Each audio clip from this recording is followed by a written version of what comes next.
কোন গোপনে মন ভেসেছে ধারাবাহিকে দেখেছিলাম শ্যামলী বিশ্বাস করছিল না যে তৃষা সত্যি কথা বলছে, ও মা হতে চলেছে।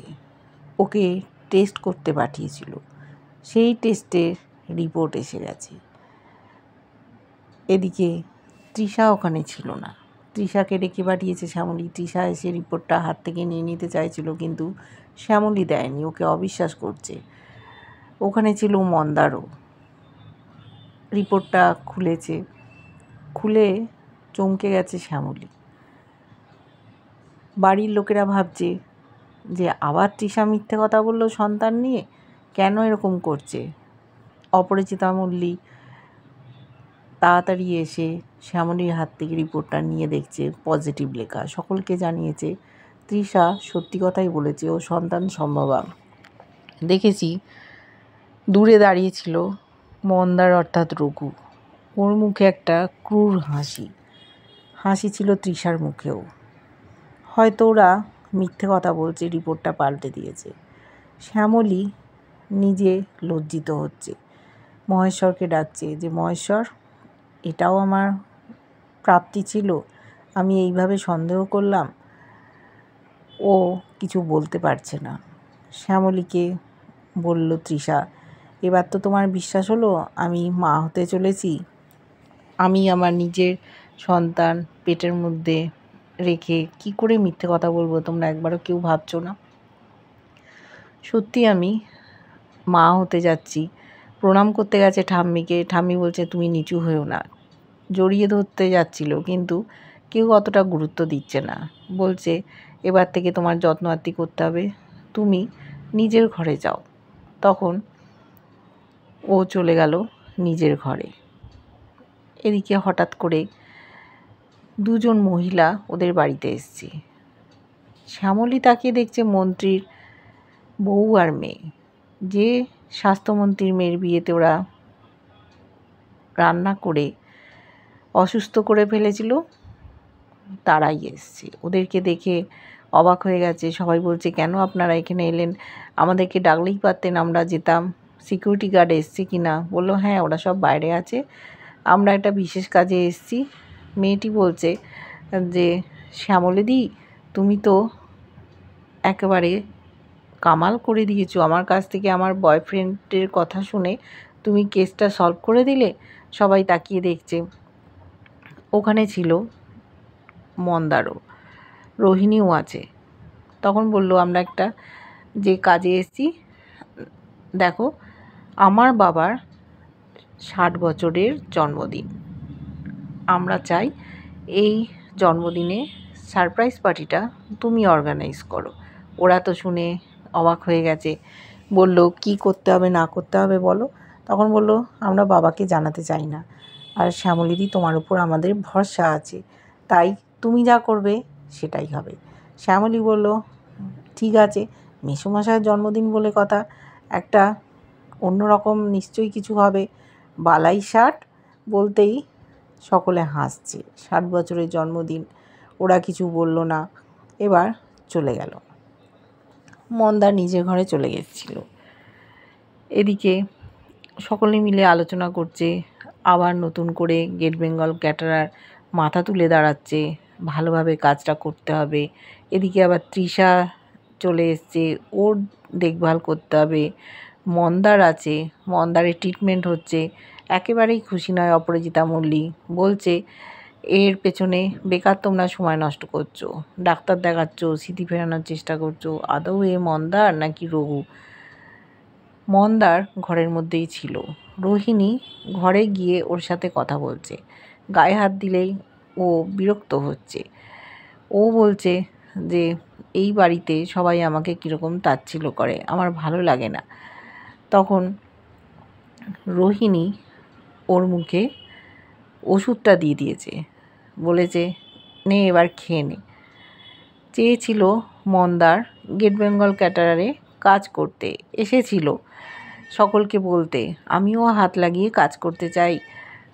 সকলে বলেছিল আমি নাকি একটা অফিসে ক্যাটারিংয়ে কাজ করতাম, এই ঘরে বসে থাকতে ভালো লাগছে না, খাচ্ছি আর শুয়ে বসে আছি, আমি যদি কাজের মধ্যে থাকি ভালো থাকবো।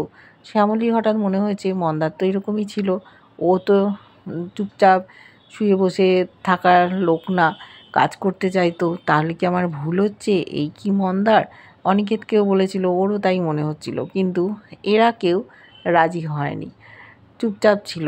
শ্যামলী বলেছিল, এই ব্যাপারে আমরা কেউ কথা বলতে পারবো না, বড়রা যা সিদ্ধান্ত নেবে সেইটাই হবে। অপরাজিতা মল্লিক চলে এসেছিল, এসে বলছে, দেখো আমাদের এই ব্যবসাটা ডুবে যাচ্ছিল, আস্তে আস্তে ও ঠিক করছে, কিন্তু তোমরা এখন এই ছেলেটাকে ঢুকিও না, আবার যদি কোনো গোলমাল হয় তখন কি হবে? তাই এখন ওকে ঢোকানোর দরকার নেই, আগে প্রমাণ হোক যে ও মন্দার, তখন করবে। তাই রঘু রেগে গেছিল, রোহিণীর সাথে খারাপ ব্যবহার করছিল, ওষুধটা পুড়ে দিয়েছে, ওর গালে হাত দিচ্ছে, চিৎকার করে উঠেছে, বলেছে আমাকে টাচ করবে না, যাও এখান থেকে, ঘর থেকে বেরিয়ে যাও। বলছে আমি তো ওষুধই দিয়েছি। রোহিণী বুঝতে পারছে না কেন এরকম করছে, ও চিৎকার করছে মন্দার, আমি তো বললাম ঘর থেকে বেরিয়ে যাও। ও তখন ঘর থেকে বেরিয়ে গেল। ও বেরিয়ে যেতেই মন্দারও বিরক্ত হচ্ছে, ও যে মন্দার না, ও তো রঘু। সাথে সাথে চলে এসেছে তৃষা, দরজা ভেজিয়েছে, বলছে আপনি ম্যাডাম এখানে কেন? বললো আমি বাইরে থেকে তোমার সব কথা শুনেছি, তুমি এরকম চিৎকার চেঁচামেচি করছো, সকলে তো সন্দেহ করবে। তোমাকে যদি বিশ্বাস কেউ করে থাকে তাহলে একমাত্র রোহিণী, তোমাকে মন্দার হয়ে এখানে থাকতে হবে। বলছে আমার ভাল লাগছে না, এই মেয়েটা সব সময় চিপকে চিপকে থাকে। বললো দেখো ওর মন পাওয়ার চেষ্টা করতে হবে, ওকে তুমি রাগিয়ে দিয়েছো, তাই ওর রাগ ভাঙাতে হবে। বলছে কি করে ভাঙাবো? তখন বলল মন্দার মাউথ অর্গান বাজাতো, তাই তোমাকেও বাজাতে হবে। বলছে কী অর্গান? তখন তৃষা বলল আমি জানতাম তুমি মাউথ অর্গানের নাম কখনো শোনোনি, দাঁড়াও, রোহিণী নিশ্চয়ই মন্দারের মাউথ অর্গানটা এখানে কোথাও রেখেছে যত্ন করে, এদিক ওদিক খুঁজছে, খুঁজতে খুঁজতে পেয়ে গেছে, ওর হাতে দিয়ে চলে গেছে তৃষা। এবার মন্দার ভাবছে এটা দিয়ে কি করে, পিস্তল টিস্তল হলে তাও মারা যায়, এটা আবার কি বুঝতে পারছে না, প্র্যাকটিস করতে বলে গেছে, কোন দিক দিয়ে বাজবে। তারপরে হঠাৎ একটা আওয়াজ হয়েছে, ওদিকে দেখেছি শ্যামলী, অনিকেত এগিয়ে আসছে, মন্দার অদ্ভুত সুন্দরভাবে মাউথ অর্গান বাজাচ্ছে, রোহিণীও পাশ দিয়ে আসছিল। রোহিণীকে বলেছে শ্যামলী তুমি কি মাউথ অর্গান দিয়েছো? মন্দারকে বললো না, বিশ্বাস করো আমি দিইনি, ওই হয়তো আমার ঘর থেকে খুঁজে বার করেছে। বলছে এবার তো বিশ্বাস করবে যে ও মন্দার, ও আমারই মন্দার। রঘু জানতো না মাউথ অর্গান বাজাতে, হঠাৎ করে কি করে এমন সুন্দর মাউথ অর্গান বাজাচ্ছে, এটাও একটা প্রশ্ন। ও কি সত্যিই সব কিছু ভুলে গেছে? এবার দেখেছি রাতের বেলা চিন্তা ভাবনা করছে শ্যামলী, অনিকেত, যে গেট বেঙ্গল ক্যাটারার ওরা কি করে কাজটা করবে, সামাল দেবে, সকলে মিলে আলাপ আলোচনা করছে। মন্দারকে তো বাদ দিয়ে দিয়েছে যে যেতে হবে না, কিন্তু শ্যামলী চিন্তা করছে, শ্যামলী ভাবছে আমরা তো এই কাজের জন্য বারবার বাইরে যাব আসবো, কিন্তু মন্দার এই বাড়িতে থাকবে, এখানে বয়স্ক লোকেরা সকলে আছে, মেয়েরা আছে, ও যদি কাউকে ক্ষতি করে দেয়। আর অনিকেত বলল তুমি তো বলেছিলে ও ফোন করছে কারোর সাথে, তাহলে কি করা যায়? শ্যামলী বলল আমি তো সেটাই বলছি, ওকে কোনো কাজ করতে হবে না, আমরা যখন যাব কাজে ও আমাদের সাথে কাজে যাবে, আবার একসাথে বাড়ি ফিরবে। আর ও যখন ফোন করার চেষ্টা করেছিল বাইরে গেলে নিশ্চয়ই কাউকে ফোন করবে, সেটা তো আমরা নজর রাখতে পারবো কার সাথে ও যোগাযোগ করছে।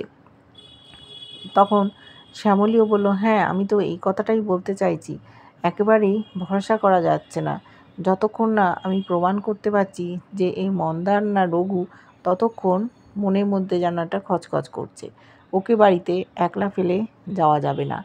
এদিকে তৃষা খেতে এসেছিল একটা পানীয়, অর্থাৎ ফ্রুট জুস, শ্যামলী দেখতে পেয়েছিল, দেখে বলছে যে বৌদিদি তুমি এখানে? বললো হ্যাঁ আমার একটু ফ্রুট জুস খাওয়ার ইচ্ছে হয়েছে। বললো এটা তো মিক্স ফ্রুট জুস, এখানে আনারস আছে, যারা প্রেগনেন্ট মহিলা তারা আনারস খায় না। বলছে ভাগ্যিস তুমি দেখলে। তখন বললো তোমার খাওয়ার ইচ্ছে হয়েছে বৌদিদি, দাঁড়াও আমি তোমায় কিছু দিচ্ছি। ও একটা কোনো ড্রিঙ্ক বানিয়ে দিল, বললো যাও তুমি ঘরে গিয়ে আরাম করে খাও। বলছে কী সুন্দর তুমি বানিয়েছো, তোমাকে থ্যাংক ইউ। বলছে নিজেদের লোককে কেউ থ্যাংক ইউ বলে? তোমাকে যে আমরা দেখছি, তোমার সুস্থ একটা বাচ্চা জন্ম হোক, এটাই তো আমরা চাই। কিন্তু আদৌ তৃষা মনে হয় না প্রেগনেন্ট, সমস্ত কিছু নাটক। এই বলেও বাড়িতে প্রবেশ করেছে, হাত করেছে রঘুকে, ওদের যে গুরুদেব আছে তার সাথে হাত মিলিয়েছে, পরিবারের ক্ষতি চায়। এরা তো একেবারেই বুঝতে পারছে না কি করে শ্যামলী ধরতে পারবে ওদেরকে, সেটাই আমাদের দেখার। একটার পর একটা বিপদ যেন ওদের জীবনে চলেইছে, সেই বিপদ থেকে ওরা মুক্তি পাচ্ছে না। এবার পরীক্ষা শ্যামলী কিভাবে রঘুকে মন্দার কিনা সেটা প্রমাণ করার চেষ্টা করে, ওদিকে তৃষা প্রেগনেন্ট কিনা সেটাও প্রমাণ করতে পারবে কিনা আমরা দেখতে থাকবো। কেমন লাগছে ধারাবাহিকটা জানিও, ভালো লাগলে লাইক কমেন্ট সাবস্ক্রাইব করো, যারা ফেসবুক পেজ থেকে দেখছো ফলো করে সাথে থেকো।